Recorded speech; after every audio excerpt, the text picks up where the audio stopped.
अजून काहीच नाही. अजून कर ना दुसरी कराटे. हाईट.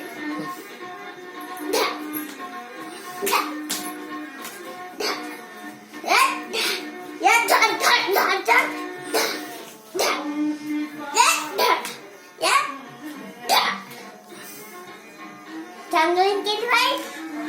खूप मस्त. अजून अजून काहीच नाही. चांगल्याने कर. बस एवढाच होता. नाही ना अजून कर ना. 3च करायचे होते मला. अजून अजून आखरी काय होतं समजलं. पहिले नाही त्याचं नाही. त्याच्या पहिले चिकायचं हे चेक बाकीचं काही नव्हतं. एवढंच होता.